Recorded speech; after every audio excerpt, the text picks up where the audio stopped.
तो देखिए पिछले वीडियो तक हम लोग जान चुके थे कि मुगुहा के अंदर जो है पाचन कैसे होता है। मुगुहा में बेसिकली हम लोग जान चुके थे कि मुगुहा के अंदर पाचन जो है इनके रूप में होता है। देखिए समझिएगा,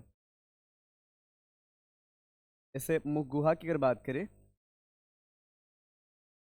गुहा ये था, इसके अंदर बेसिकली जो है तीन जोड़ी लार ग्रंथि के बारे में पढ़े थे, है ना। कौन कौन था? सब लिंगुअल, सब लिंगुअल, सब मैंडिबुलर, सब मैंडिबुलर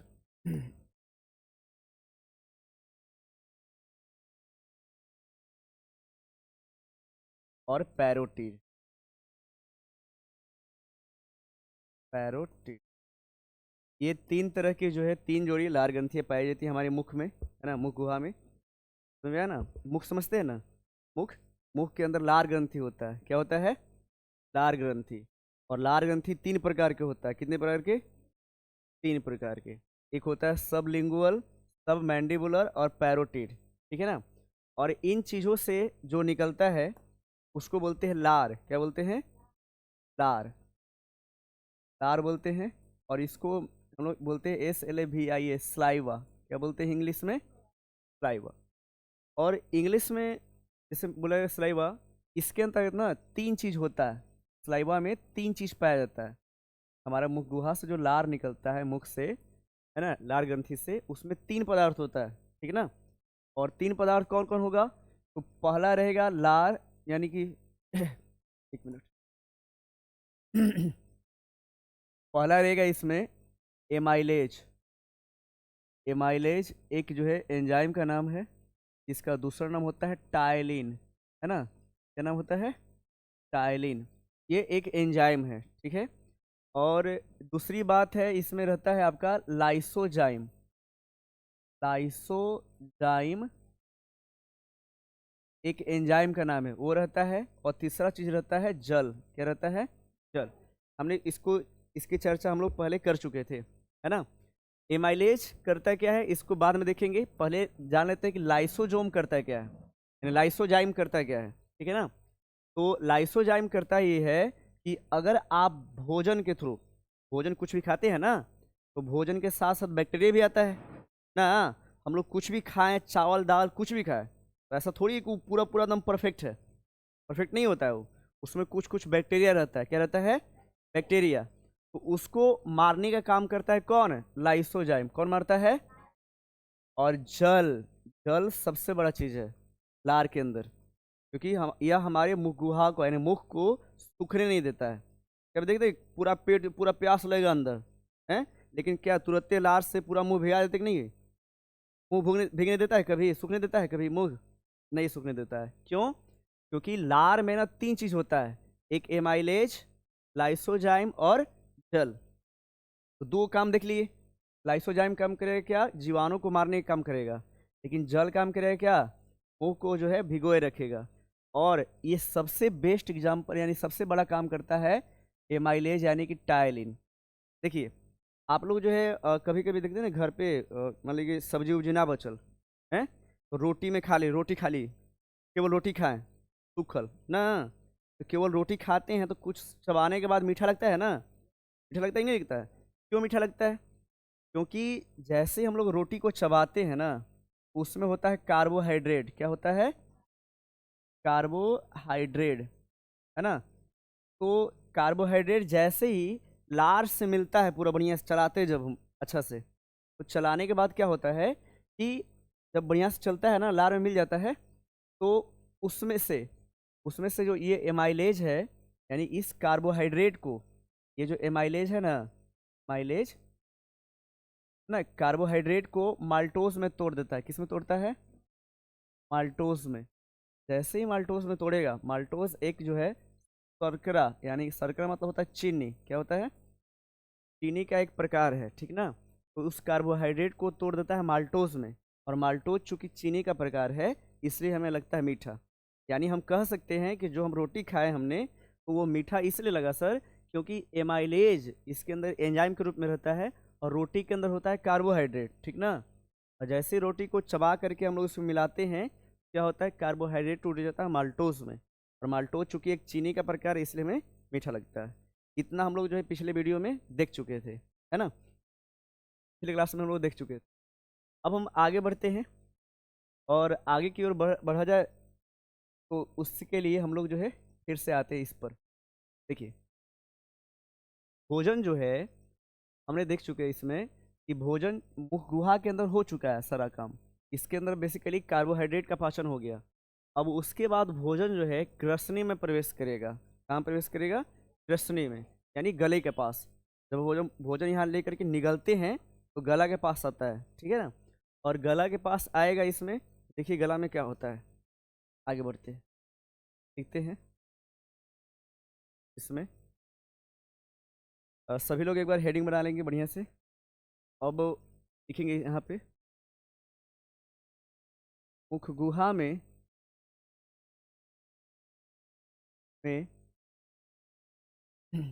कार्बोहाइड्रेट का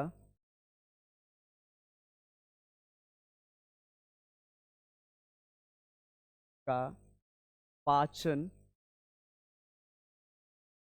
पाचन होने के बाद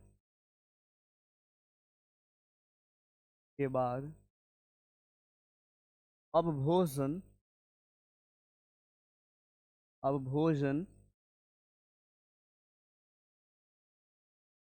ग्रसनी में अब भोजन ग्रसनी में प्रवेश करता भोजन ग्रसनी में प्रवेश करता है। ये एक पॉइंट लिखेंगे सभी लोग, और उसके बाद हम लोग इसको समझते हैं ग्रसनी एक्चुअली होता कैसे है। देखिए, जैसा कि मैंने बताया कि इस तरह से मुख है, क्या मुख के बाद ये गला का डिजाइन है। और ये गला के बाद यहाँ पे देखा जाए तो दो द्वार होता है, एक इधर एक इधर, ठीक है। और यहाँ पे चूंकि बताया गया, एक मिनट,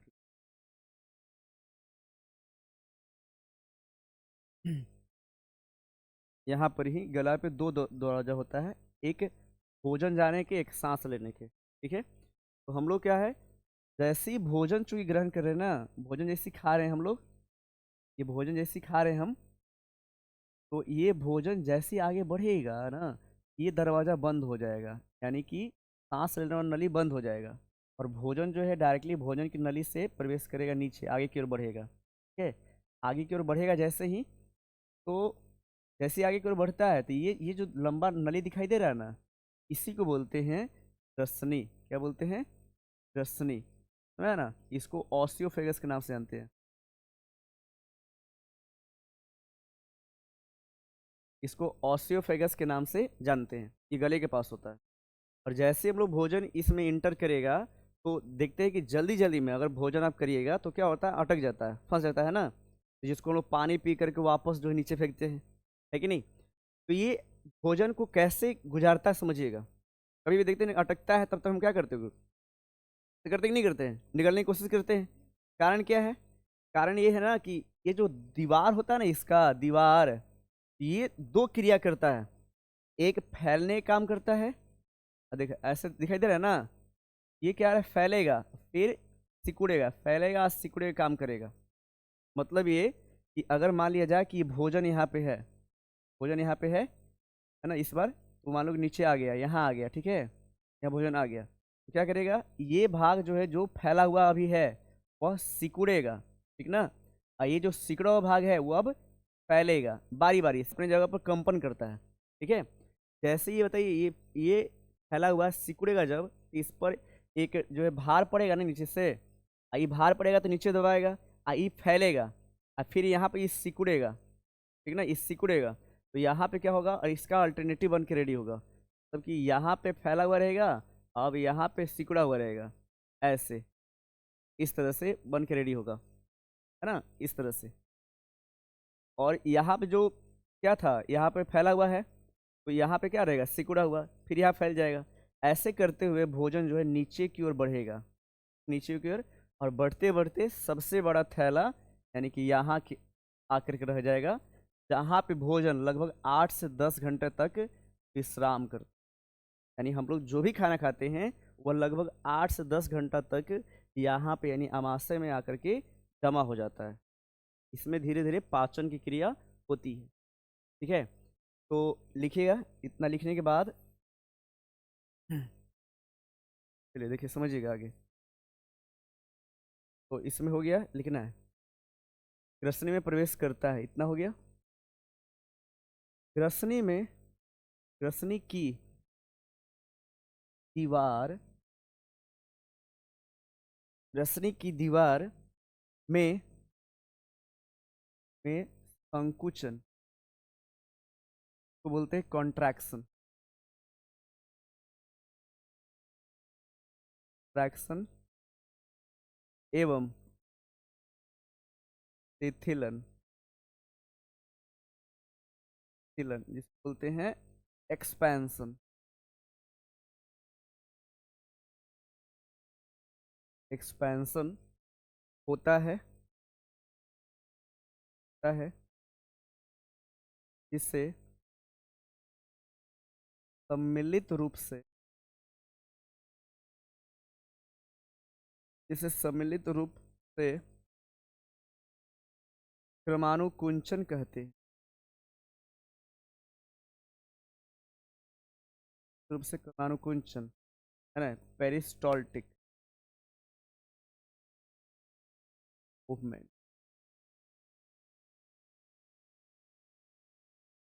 कहते हैं। ठीक है, यानी कि जैसे इसमें आएगा भोजन, ये एक बार एक्सपैंड करेगा, फिर कॉन्ट्रैक्ट करेगा, एक्सपैंड करेगा, कॉन्ट्रैक्ट करेगा, और फैलने सिकुड़ने के कारण भोजन जो है नीचे की ओर प्रवेश करेगा। ठीक है ना, इस तरह से जिसे सम्मिलित रूप से क्रमानुकुंचन कहते हैं, के द्वारा, के द्वारा भोजन, भोजन आमाशय में, आमाशय में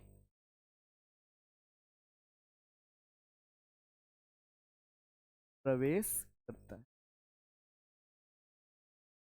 चलिए, तो हम लोग इस पॉइंट के जरिए हम लोग प्रवेश कर गए अमाशय में, यानी कि जब हम लोग भोजन करें, मुंह गुहा से होते हुए कहाँ पहुंच गया, अमाशय के अंदर।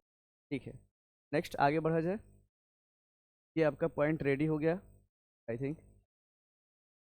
तो अब है हमारे पास सबसे वेस्ट पॉइंट अभी तक का, इसका नाम है अमाशय। ये सबसे महत्वपूर्ण अंग है हमारे आहार नाल का, अष्टमक। ठीक है, अगर इसके हम स्ट्रक्चर की ओर बात करें, ये आपको दिखाई दे रहा है, ये इसमें अच्छे से देख पा रहे होंगे, ये जो स्ट्रक्चर दिखाई दे रहा है ना, यही है आपका अमाशय, ये सबसे बड़ा पेट। जब हम लोग खाना खा लेते हैं, खाना खाने के बाद जब जब बहुत ज़्यादा खाना खा लेते हैं आदमी, ना पेट फेंकले रहता है, हैं, तो यही फेंकले रहता है, समझ गया ना, यही, हाँ। इतना समझ में आ गया। तो इसी को लिखेंगे हम लोग अपने लैंग्वेज में कि यह सबसे चौड़ी, लिखना, यह सबसे चौड़ी, चौड़ी थैली के समान, थैली के समान रचना है, समान रचना है, रचना है, जो उदर गुहा, जो उदर गुहा में, जो उदर गुहा में बाईं ओर, बाईं तरफ स्थित होता, स्थित होता है। यानी कि यह जो है बाईं ओर उदर गुहा में स्थित होता है, जिसका नाम क्या है, अमाशय नाम है। चलिए, इतना तक हो गया, उतार लीजिए इसको।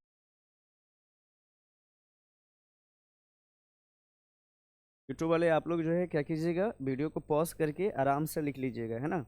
और जैसे जैसे मैं वीडियोस बना रहा हूँ, इसमें 5 वीडियो अब तक बन चुके हैं, आपको पूरी तरह से सिस्टमैटिक ढंग से जो है नोट्स बनाने हैं, क्योंकि ये आपके लिए समझिए कि प्रीमियम बैच के समान है। ऐसा कंटेंट आपको आई थिंक यूट्यूब पर नहीं मिलने वाला है। ये आप लोग जो है पूरी तरह से इसको ईमानदारी पूर्वक आराम से पढ़ते चलिए। एक बार पढ़ने में समय लगेगा थोड़ा सा, क्योंकि अच्छी चीज़ को समझने में थोड़ा समय लगता ही है। एक बार अगर समझ जाइएगा अच्छी तरह से, कभी भी जीवन में जो है माइंड से गायब होने वाला नहीं है, क्योंकि हम लोग इसके कार्य को समझते हुए चल रहे हैं, है ना, जो काफ़ी इंपॉर्टेंट होने वाला है आप। चलिए आगे की ओर बढ़ते हैं। आई थिंक हो गया होगा। चलिए आगे बढ़ते हैं। मैं एक बार इसकी स्ट्रक्चर बना लेता हूँ फिर से, ताकि आपको जो है कोई दिक्कत ना आए। देखिए, ये थैला जैसा स्ट्रक्चर है, और ऐसा इस तरह से होता है। बेसिकली ऐसा ही होता है। आप लोग जो है इस तरह की वस्तु कई बार देखे होंगे, है ना। ये अमाशय है, ये हमारे बॉडी का सबसे अहम पार्ट है। जब हम लोग खाना खाते हैं, उसको पचाने में सबसे बड़ा योगदान इसका है ना। अब क्यों होता है समझिएगा। मैंने आपको जो है पाचक ग्रंथि के बारे में बताया था। इसके अंदर बहुत अच्छी चीज़ें होती है पाचक ग्रंथि। हम लोग जब खाना खाते हैं, खाना खाने में देखते हैं ना, कभी कभी अपच कर देता है, क्या करता है, अपच। अपच कर देता है ना, तो उसको हम पचाने के लिए क्या करते हैं, हजमोला प्रयोग करते हैं ना। बाहर से हजमोला खरीद के लाते हैं, है कि नहीं, क्या चला है? हाँ, तो बाहर से हजमोला लाते हैं ना, तो वो हजमोला जो है हमारे पेट के अंदर भी है, ठीक ना। वैसा हजमोला हमारे पेट के अंदर भी है, जिसे बोलते हैं पाचक रस। क्या बोलते हैं? हाँ। ये जो पाचक रस है ना, वह इसके अंदर एक जो है छोटे छोटे कोशिका का समूह होता है इसके अंदर, ठीक ना। इसके अंदर यहाँ पे कोशिका का समूह होता है बहुत सारा। तो उसके जो है ना, उसी से निकलता है, यानी उसके अंदर से ही पाचक रस निकलेगा, ठीक है ना। तो इसमें लिखना है, तक पहुंच गए थे इसमें। हाँ, चलिए ठीक है। देखेंगे इसमें अमाशय में, अमाशय में, अमाशय में इसकी दीवारों पर, की दीवारों पर पर कोशिकाओं का, कोशिकाओं का समूह समूह पाया जाता है, पाया जाता है, पाया जाता है, जिसे जठर ग्रंथि, जठर ग्रंथि कहा जाता है।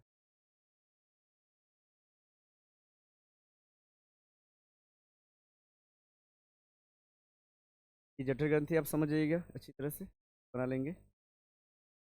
अब देखिए, जठर ग्रंथि से ना तीन तरह की कोशिका पाया जाता है इसमें, ठीक है ना। तो जठर ग्रंथि में तीन तरह की कोशिका पाया जाता है, और तीनों कोशिका से अलग अलग मटेरियल निकलता है, ठीक है। तो उसको समझ लेते हैं। जठर ग्रंथि से लोग, जठर ग्रंथि से से स्रावित होने वाले, स्रावित होने वाले, होने वाले पाचक रस, रस जठर रस कहलाते हैं।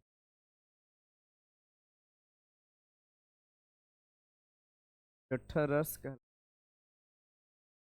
कहलाएंगे, जठर रस कहलाएंगे। समझ आ गया ना। ये जठर रस निकलता है उसके अंदर से। अब समझिएगा। अब तीन तरह की कोशिकाएं कौन कौन से हैं, कुछ हम समझते हैं। फर्स्ट है, चलिए अपने उसको बना लेते थोड़ा सा, लिख लेते हैं।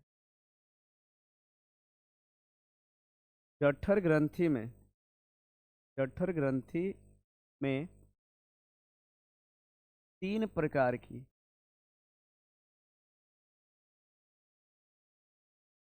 जठर ग्रंथि में तीन प्रकार की कोशिकाएं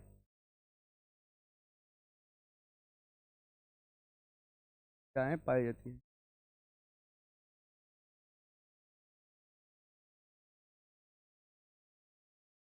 जठर ग्रंथि में 3 प्रकार की कोशिकाएं पाई जाती है। पहला है आपका ऑक्जेंटिक ऑक्जेंटिक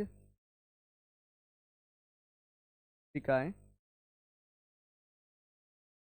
ऑक्जेंटिक कोशिकाएं। दूसरा है म्यूकस कोशिकाएं म्यूकस कोशिकाएं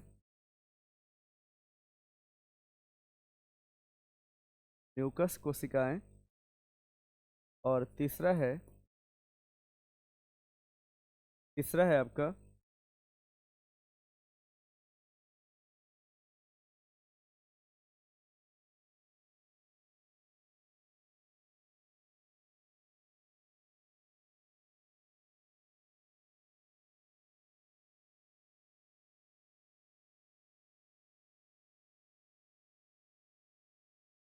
चलिए समझते हैं, आगे लिखते हैं। तीसरा हमारा जो है वह है अम्लजन कोशिका।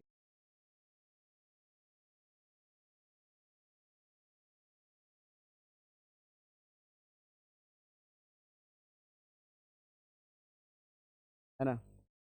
ये जो इससे स्रावित जो होगा वो रहेगा आपका निष्क्रिय पेप्सिनोजेन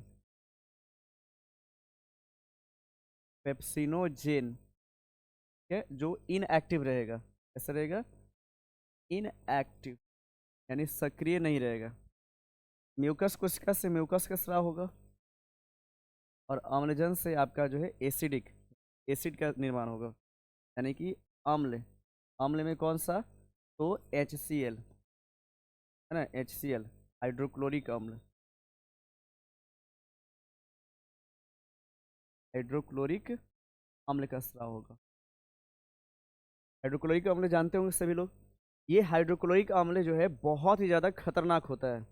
आपको पता होगा कि ये जो है हमारे अमाशय में पाया जाता है कि नहीं? जो कुत्ता देखे ना, कुत्ता कुत्ता को पता होगा कि कुत्ता हड्डी को ही पचा लेता है ना। कुत्ता हड्डी को पचा लेता है, क्यों? क्योंकि इसके पेट में, कुत्ता के पेट में HCl की मात्रा बहुत ज़्यादा होती है। जैसे ही जो हड्डी के पर उसको करेगा ना, क्या करेगा? हड्डी का ऊपरी लेयर को गला देगा वो, क्योंकि HCl पाया जाता है और HCl बहुत ज़्यादा खतरनाक होता है ना। अगर त्वचा पे गिर जाए ना, त्वचा को जला देगा पूरा तरह से। अगर जो है फर्श पे गिर जाए, तो पत्थर पे गिर जाए तो पत्थर को काला कर देगा, इतना पावर होता है उसके। ठीक है ना। वो हमारे पेट में पाया जाता है। क्या पाया जाता है? पेट में। ठीक है ना। ऐसा। आगे बढ़ते हैं। अब नेक्स्ट की ओर बढ़ते हैं।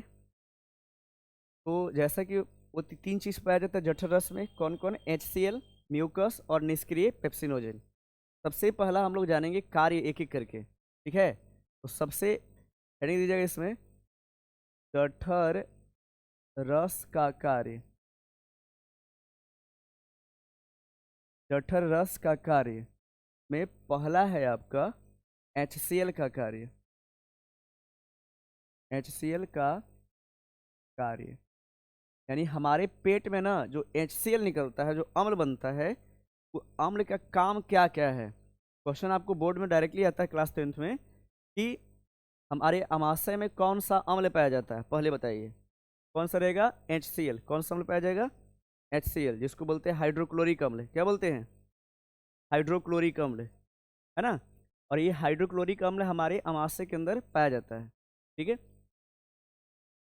अब इसका काम का क्या क्या है समझिएगा। पहला, देखिए, ये ना जीवाणु सबको नष्ट करने का काम बहुत अच्छा से करता है। तो भोजन के साथ साथ जब हम लोग भोजन करते हैं तो बहुत सारा जीवाणु आता है, शुरू में बताए थे। तो उसमें से कुछ जीवाणु को तो हमारा जो है ये मुँह गुहा के अंदर जो है लाइसोजाइम ही मार देगा।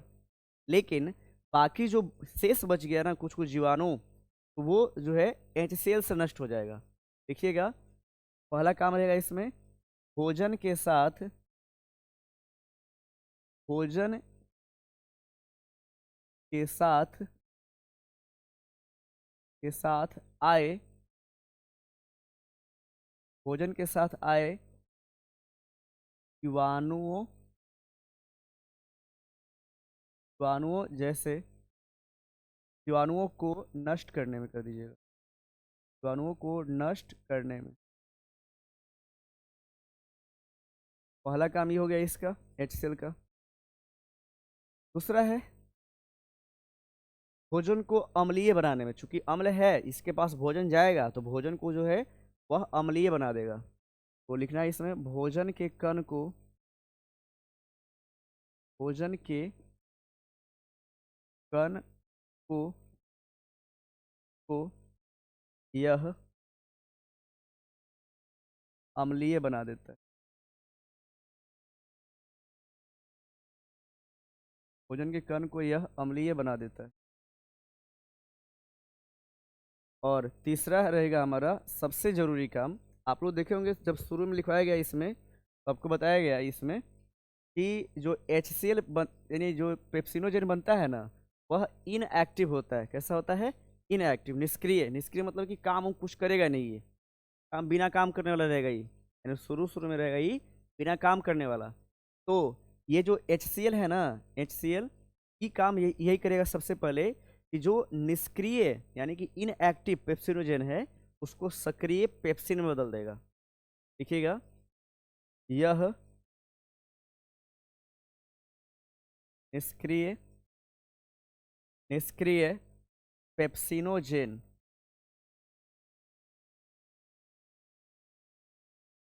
यह निष्क्रिय पेप्सिनोजेन को सक्रिय पेप्सिन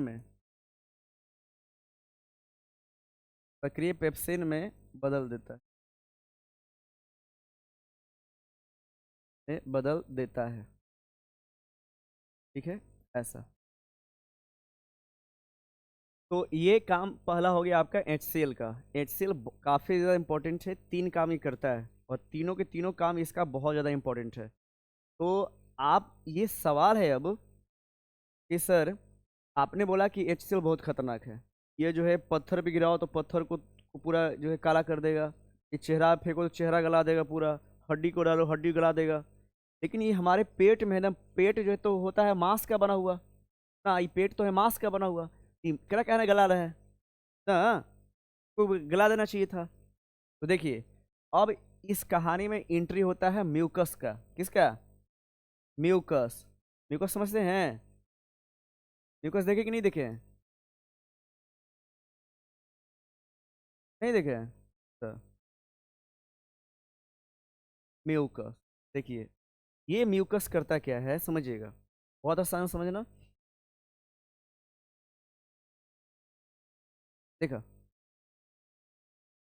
ये जो दिखाई दे रहा है ना इसमें अमाशय, तो हमने बताया कि अमाशय जो होती है तो क्या होता है ना कि सबसे नीचे लेयर होता है, सुनिए ध्यान से, सबसे नीचे होता है लेयर म्यूकस का ही, ठीक ना, सबसे नीचे। अब बीच में रहता है HCl। HCl दिखा देते हैं पीला ये से, वाइट वाइट से HCl। और तब उसके ऊपर से फिर होता है म्यूकस। क्या होता है ना कि ये बीच में रहता है HCl। अब HCl बीच में रहेगा तो इसलिए वो नीचे सट नहीं पाता इससे, है ना, सट नहीं पाता है, इसलिए जो है ये जो है हमारे त्वचा यानी मांस को गलाता नहीं है। ठीक है ना, ये बचा लेगा, कौन बचाएगा? म्यूकस।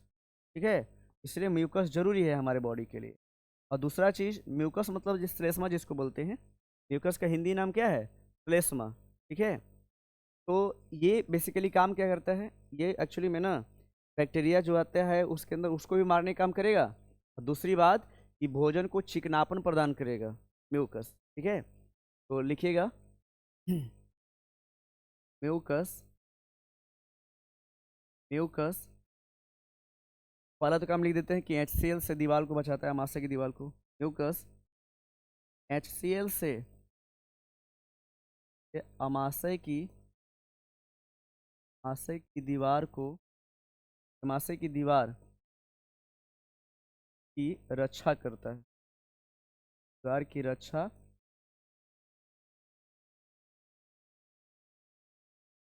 फर्स्ट काम हो गया। दूसरा काम, म्यूकस म्यूकस जीवाणु को नष्ट करता है,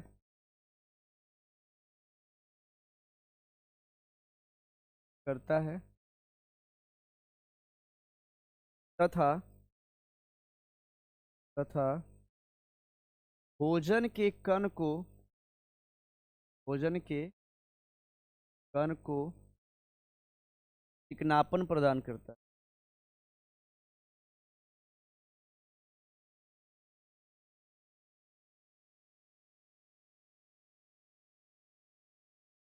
भोजन के कण को चिकनापन प्रदान करता है।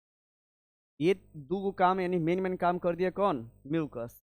तो जठर रस में पहला चीज था HCl, उसका काम समझ गए, और दूसरा था म्यूकस, उसका भी काम समझ गए। अब जो है सबसे खूबसूरत चीज बच गया इसमें, और उसका नाम है पेप्सिन, है ना। आप देख लीजिए, एक बार उतार लीजिएगा इसको। मैं थोड़ा सा छोड़ देता हूँ, हट जाता हूँ आगे। इसको लिख करके अच्छा से उतार लीजिए। आई थिंक हो गया। जब ये हो गया तो आगे बढ़ते हैं। अब इसमें क्योंकि क्या है कि HCl ने क्या किया, अब HCl ने उसको पेप्सिन में बदल दिया। बदल दिया पेप्सिन में। अब पेप्सिन क्या है?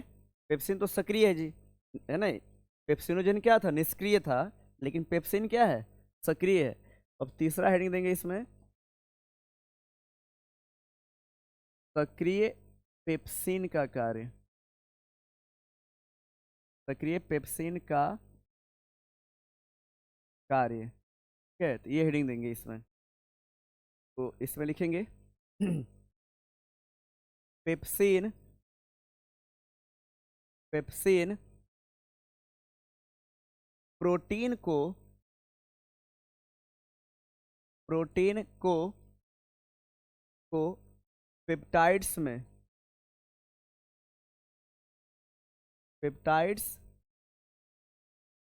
के रूप में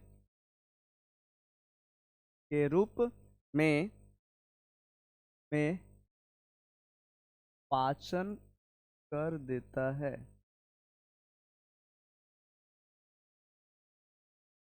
It means we can say that pepsin is helps to digest protein into peptides. Okay? यानी इस तरह से हम इसको देख सकते हैं। हम कैसे लिख सकते हैं इसमें? इसको ऐसे लिखेंगे कि सर इधर से आप प्रोटीन दीजिए। प्रोटीन देखिए, प्रोटीन हो गया ना। ये प्रोटीन को जैसे ही आप जो है पेप्सिन के संपर्क में लाते हैं, पेप्सिन संपर्क में लाते हैं, तो यह तोड़ देगा इसको किस रूप में? को तोड़ देगा पेप्टाइड्स के रूप। ये पेप्टाइड्स के रूप में टूट जाए, है ना। तो सक्रिय पेप्सिन काम करेगा क्या? प्रोटीन का पाचन करेगा। आपको क्वेश्चन आता है डायरेक्टली एग्जाम में कि निम्न में से कौन जो है प्रोटीन को पचाने वाला एंजाइम है ना। तो प्रोटीन पचाने वाला एंजाइम इसमें से ऑप्शन में अगर रहेगा पेप्सिन, पेप्सिन आपका राइट आंसर हो जाएगा, ठीक है ना। सक्रिय पेप्सिन का काम इस तरह से है। अब क्या है कि ये जो है ना, समझिएगा, ये 3 तरह के कार्य हो गए। बहुत आसान कार्य यही है, मेन काम यही है इसका, और कोई काम नहीं है। अब क्या है कि ये जो अमाशय है, ये अमाशय जो है,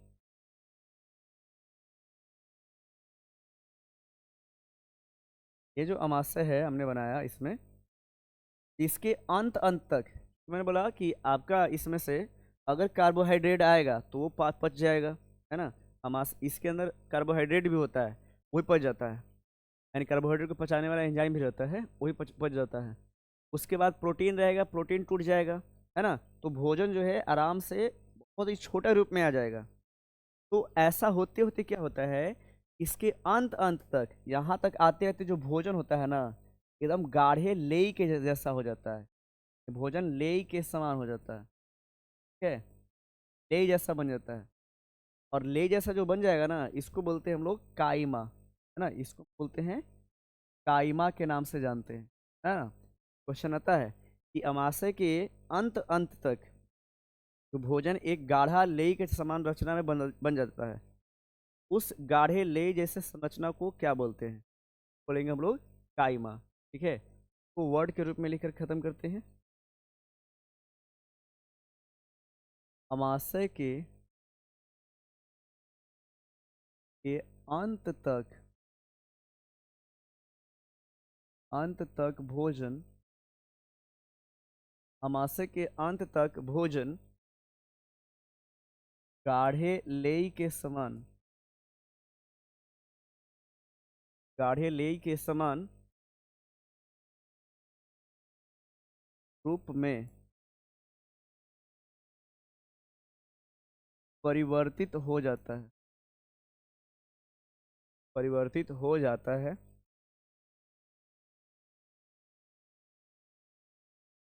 परिवर्तित हो जाता है, जिससे से काइमा कहते हैं, जिसे काइमा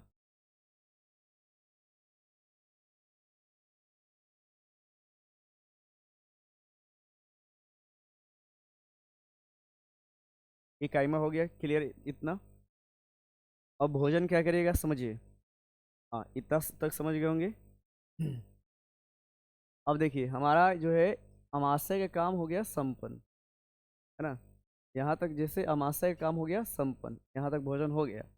अब इसके बाद भोजन जो है प्रवेश करेगा यहाँ से एक पतला नली में, है ना। इसका पतला नली आएगा, ये पतला नली जो है कम से कम यहाँ तक आएगा, और ये होता है सबसे बड़ा पार्ट हमारे आहार नाल का। हमारे आहार नाल का सबसे लंबा पार्ट यही है ना। और इसको बोलते हैं हम लोग छोटी आंत। क्या बोलेंगे? छोटी आंत। यही छोटी आंत है, यहाँ से लेकर के यहाँ तक का जो लंबाई ये है छोटी आंत होता है, ठीक है ना। तो आई थिंक देख लिया आप लोग। अब हम लोग इसको बना लेते हैं, तो लिख लेते हैं अपने।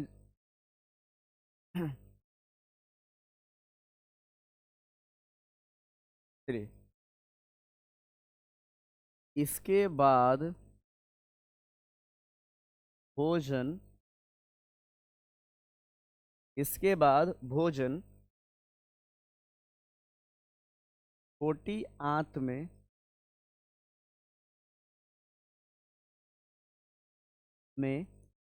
प्रवेश करता है।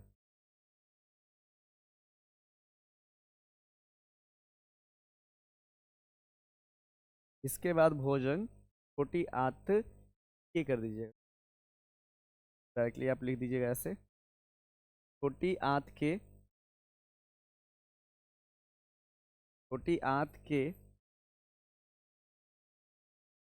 ग्रहणी बोलते हैं डिवोडेनम, डिवोडेनम में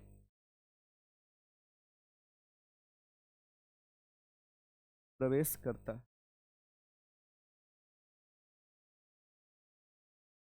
ना। इस तरह से भोजन आगे बढ़ेगा। चलिए अब जी भोजन को आगे बढ़ाते हैं और हम लिखते हैं छोटी आंत ऐसा। टी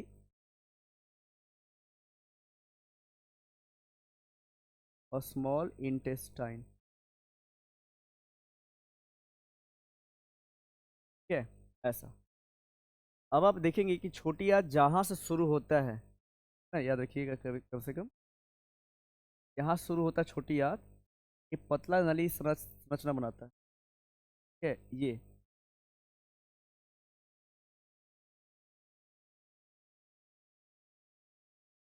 ये संरचना है, और ये संरचना इस तरह से काम करेगा।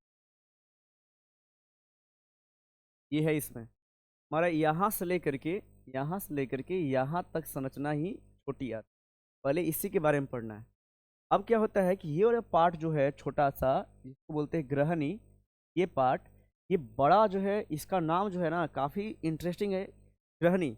और इसलिए हिंदी में रखा गया है क्योंकि यह ग्रहण करता है। जो ग्रहण करता है उसी को तो ग्रहणी बोलते हैं, है ना। ये करता है क्या है समझिएगा। इसके देखिए आपको बताया गया कि जिसके जस्ट बगल में होता है, यहाँ पे होता है ऐसा संरचना होता है जिसको बोलते हैं यकृत। यकृत ये हमारा है, जिसे हम लोग एक और नाम देते हैं इंग्लिश में लीवर। क्या बोलते हैं? लीवर, है ना। जिसको हम लोग जो है ना, सुना है ना, ये कलेजा बेसिकली है, कलेजा बोलते हैं। आदमी का कलेजा है, यकृत के नाम से जिसको जानेंगे। और यही यही यकृत में से एक नली निकलती है ऐसे,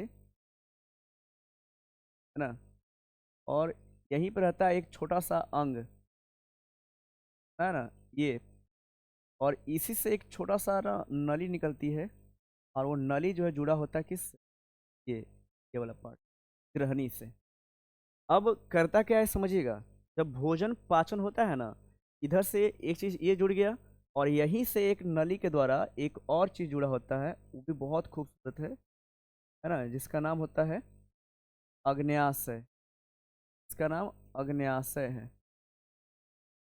ठीक है, तो ये अग्न्याशय है, इससे जो रस निकलता है उसको बोलते हैं अग्न्याशयी रस।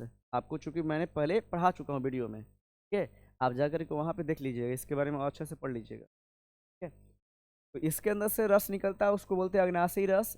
इसके अंदर प्रवेश करेगा, और यहाँ से जो जो रस बनता है पित्ताशय में, पीत, वो भी यहाँ प्रवेश करता है, और दोनों को ग्रहण कौन करेगा?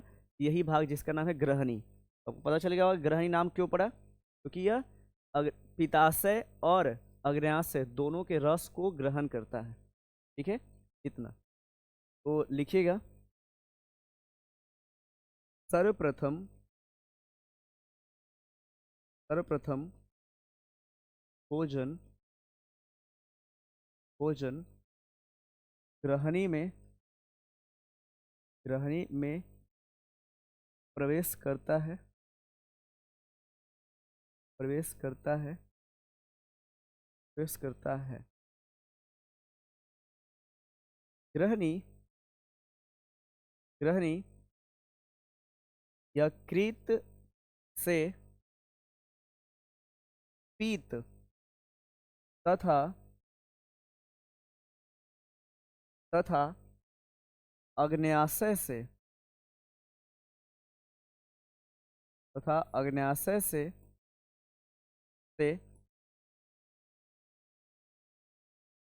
अग्न्याशयी रस अग्न्याशयी रस को ग्रहण करने का कार्य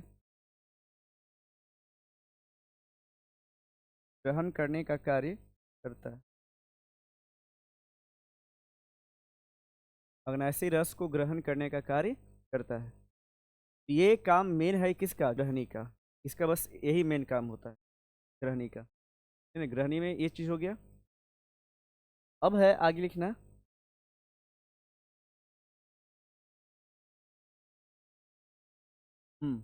ये चीज है। अब हम लोग जान लेते हैं। देखिए, इसमें जिक्र हुआ दो चीज का, एक हुआ यकृत का जिक्र हुआ, और एक हुआ अग्न्याशयी रस का। सबसे पहले जान लेते हैं यकृत क्या है, और फिर उसके बाद अग्न्याशयी के बारे में थोड़ा सा जान लेंगे। एक्चुअली मैंने बता दिया है पिछले वीडियोस में, लेकिन मैं फिर से बताऊंगा, थोड़ा सा जानकारी दूंगा इस। अब सबसे पहले हेडिंग बना के रखिए इसमें, यकृत। यकृत यानी कि लीवर। यकृत में लिखेंगे, यह शरीर की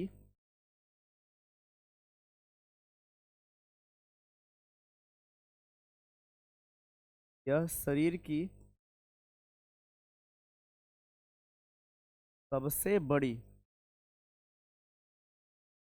यह शरीर की सबसे बड़ी ग्रंथि है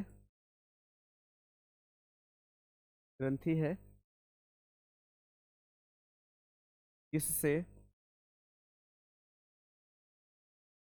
पीत स्रावित होता है। से पीत जिससे पीत पीत स्रावित होता है स्रावित होता है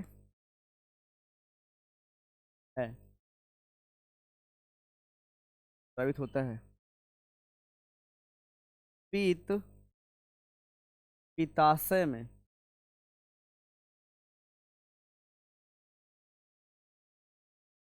पीत पित्ताशय में जमा होता है। पीत पित्ताशय में ठीक है। अब समझना इसमें, देखो मैंने बताया इसमें कि पीत बेसिकली जो है, सुनना ध्यान से, पीत देखिए ना आप लोग, जब जो है मीट वगैरह बनाते होंगे तो उसमें देखे होंगे कि हरा कलर का निकलता है, ठीक ना, हरा कलर का। तो उस हरे कलर की चीज जो है ना, वो एक्चुअली में पीत है। क्या है? पीत बड़ा काम की चीज। पीत अगर हमारे बॉडी में नहीं रहेगा ना, बढ़िया काम ना हो पाए। आप लोग देखते हैं ना कि और जैसे हम लोग कोई भोजन करते हैं तेल वाला भोजन करते हैं ना, उसको पचाने का काम यही पीते करता है। अगर पीत नहीं रहेगा हमारे बॉडी में ना, तेल वाला हम कुछ भी खाएंगे ना, भोजन पचा नहीं पाएगा। क्या सुन में, भोजन पचा नहीं पाएगा। ये हुआ। इसलिए जो है पीत का होना जरूरी है। पीत अगर जो है ना रहेगा, क्या होगा, दिक्कत आ जाएगा हमारे बॉडी को। ठीक है। अब पीत जो है कहाँ पे जमा हो जाएगा बताइए, पित्ताशय में। कहाँ जमा होगा, पित्ताशय में। पित्ताशय को हम लोग बोलते हैं इंग्लिश में gall bladder. ALLELADER gall bladder के नाम से जानते हैं पित्ताशय को। आई थिंक इतना उतर गया होगा, बता दीजिए एक बार। चलिए आगे की ओर बढ़ा जाए।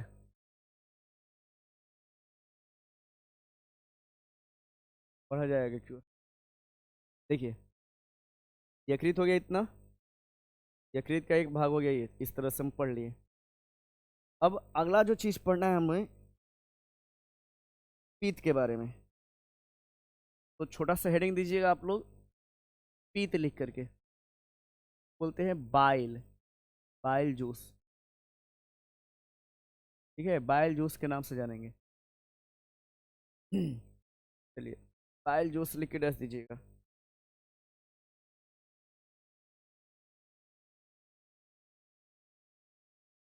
देखिए पीत लिख के दस दीजिएगा सभी, देखिएगा।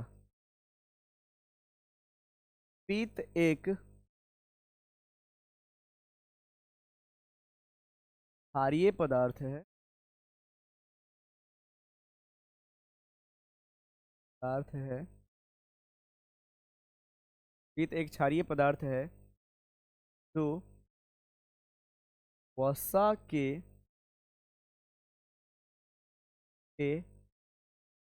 पायसीकरण, तो वसा के पायसीकरण में, पायसीकरण में सहायक होता, तो वसा के पायसीकरण में सहायक होता है। अब ये वसा का पायसीकरण है क्या, है कि नहीं, वसा का पायसीकरण है क्या, चलिए एक नज़र उस पर भी डाल देते हैं। वसा का पायसिक, ठीक है, वसा के बड़े अणुओं को,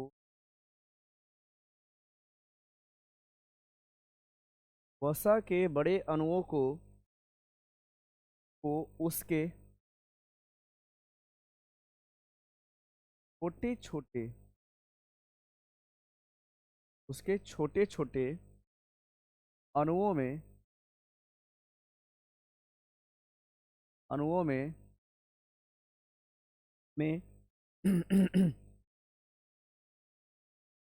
परिवर्तित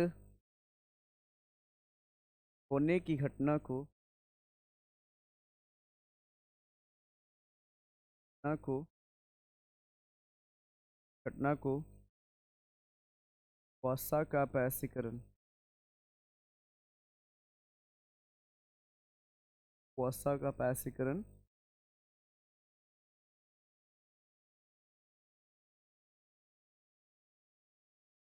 ये हो गया वसा का पायसीकरण। समझ में आया ना।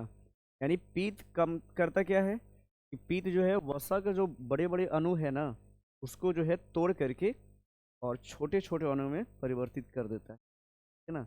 और इस क्रिया को बोलते हैं वसा का पायसीकरण। इससे क्या होता है, वसा का पाचन हो जाता है कि नहीं। तो ये पीत होता है बाबू। देखो प्रश्न पूछता है इसका डायरेक्टली एग्जाम में कि पीत की प्रकृति कैसी होती है, यानी पीत का नेचर कैसा होता है, अम्लीय होता है, क्षारीय होता है, या उदासीन होता है ना। जल्दी से लिखिए।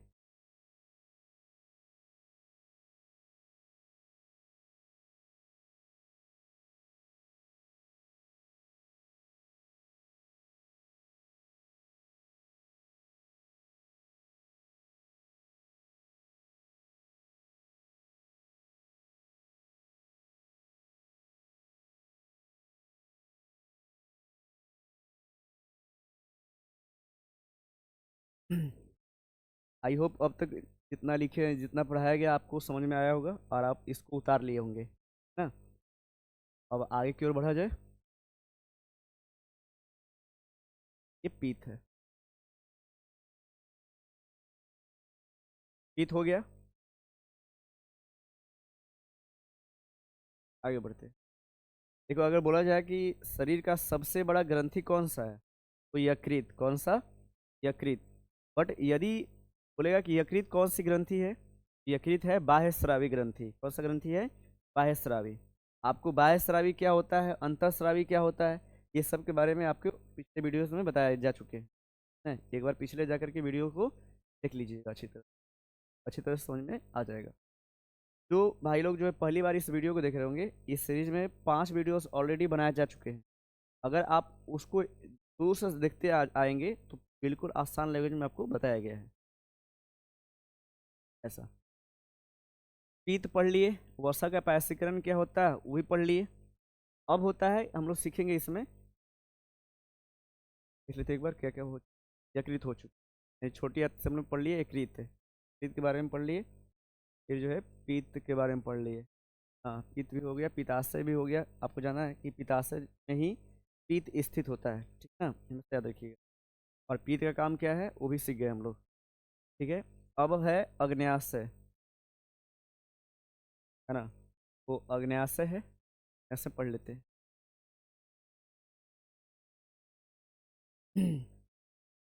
अग्न्याशय लिख दीजिए।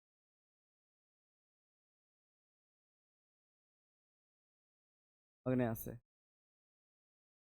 तो बोलते हैं पैंक्रियाज।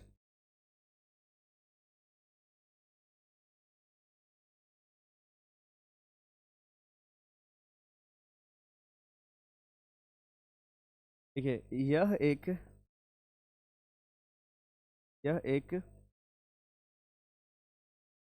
अंत सॉरी यह एक मिश्रित ग्रंथि है। मिश्रित का मतलब समझाएंगे तुरंत ही हम, ऐसे मैंने बता दिया है, वीडियो देखेंगे तो आ जाएगा। यह एक मिश्रित ग्रंथि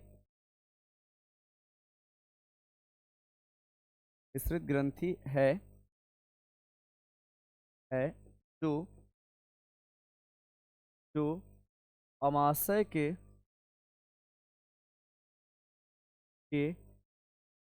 ठीक नीचे, जो अमाशय के ठीक नीचे पाया जाता है।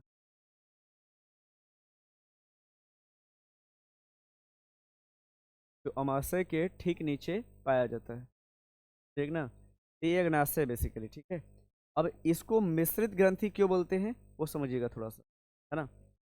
मैंने आपको बताया वीडियोस में पिछले में कि ये जो होती है ग्रंथि अग्नाशय, इसके अंदर ना कोशिका का झुंड भी होता है। इस तरह से देखिए, इस तरह से कोशिका का झुंड होता है, 3 ग्रुप में बटा होता है, और लिक्विड भी होता है इसके अंदर पूरा, ठीक है। तो मैंने बताया था कि जो कोशिका होती है से इंसुलिन का स्राव होता है। इंसुलिन वही हार्मोन जिसको बोलते हैं, है ना। और जो लिक्विड पार्ट है ना, इससे जो है पाचक रस का स्राव होता है। पाचक रस को बोलते हैं एंजाइम। इंसुलिन एक प्रकार का हार्मोन हो गया, लेकिन ये जो पाचक रस एक प्रकार का एंजाइम रहेगा, है ना। तो चूंकि ये जो अग्न्याशय है, ये हार्मोन की तरह भी काम कर रहा है, यानी कि इसके अंदर हार्मोन भी है, बनता है, और एंजाइम भी बनता है। हम लोग पढ़े क्या है कि अंतःस्रावी ग्रंथि जो होती है उससे निकलता है हार्मोन, और बाह्यस्रावी ग्रंथि से निकलता है एंजाइम। क्योंकि यह अंतःस्रावी ग्रंथि की तरह भी कार्य कर रहा है और बाह्यस्रावी ग्रंथि की तरह भी कार्य कर रहा है, इसलिए इसको मिश्रित बोलते हैं, यानी कि दोनों का मिक्सचर हो गया, है ना, इस तरह से। तो अब हो गया ये, अब समझिएगा इसमें, इसको लिखना है डायरेक्टली क्या इसमें लिखना है इस तरह से कि अग्न्याशय के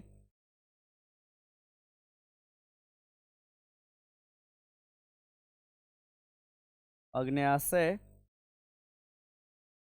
के के लैंगर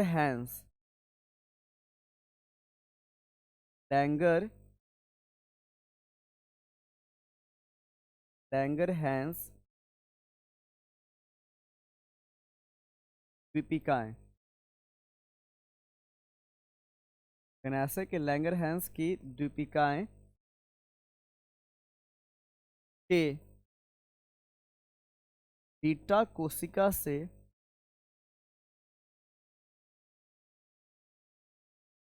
ये बीटा कोशिका से कितना लिख दीजिए जल्दी से आप लोग। अगर हो गया है तो आगे बताइए, आगे बढ़ा जाए, आगे बढ़ा जाए ना। चलिए आगे बढ़ा जाए। ये बीटा कोशिका से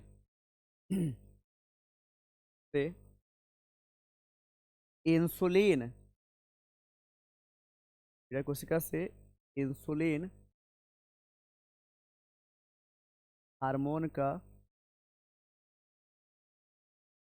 स्राव होता है। इन हार्मोन का स्राव होता है,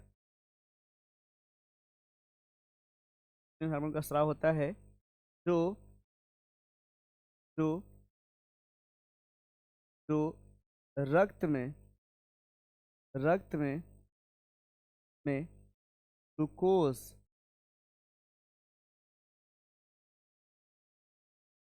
की मात्रा को नियंत्रित करता है।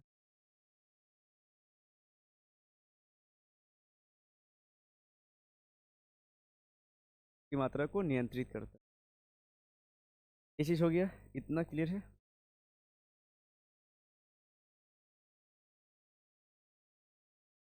अब एक हम बनवाते हैं, एक चीज डालते हैं इसमें, अग्न्याशय की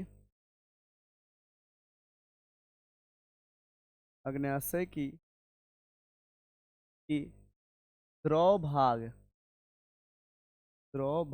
से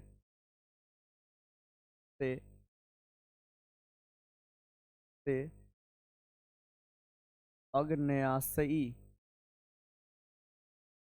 रस निकलता है। द्रव भाग से, एक मिनट,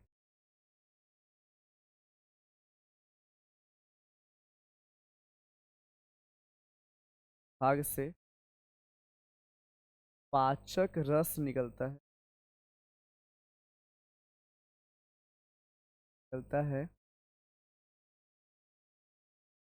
जिससे